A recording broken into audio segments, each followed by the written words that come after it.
Are there different categories of human rights? Well, yes and no. The no is that we have those 29 human rights that are recognised in the Universal Declaration of Human Rights. And those cover a whole range of different ideas and different parts of our lives.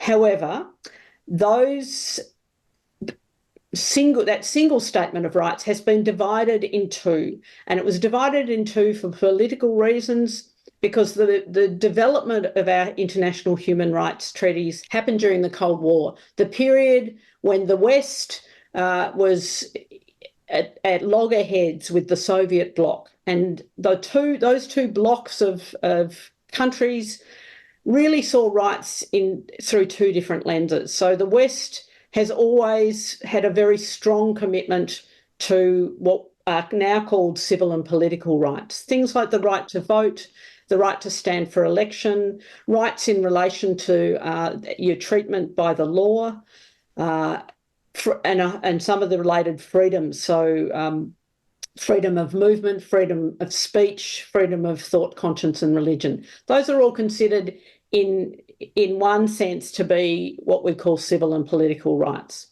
On the other hand, the Eastern Bloc or the Soviet bloc was more concerned about what we call economic, social and cultural rights.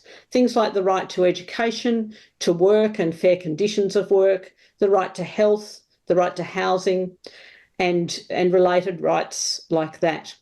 And as a result of that, I guess, tension between the West and the Soviet bloc, we ended up with two treaties, the International Covenant on Civil and Political Rights and the International Covenant on Economic, Social and Cultural Rights.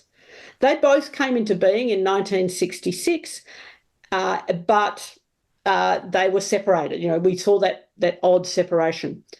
Despite them having been separated, most countries have signed on to both now, but we still see that division.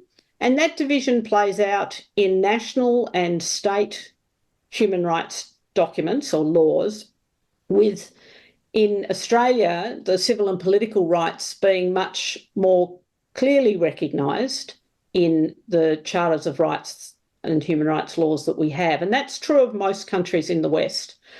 We don't see the right to education, the right to health, etc., strongly enforced or even articulated in those state and territory human rights laws.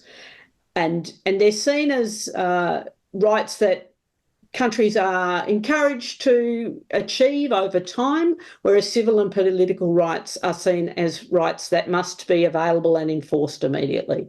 So we do have this odd categorisation. It wasn't the intention at the time of the Universal Declaration that we'd end up with that split.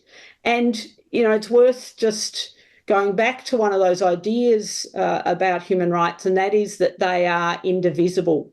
And that means that you really can't enjoy some of your civil and political rights if you don't have some of those economic and social and cultural rights fully upheld.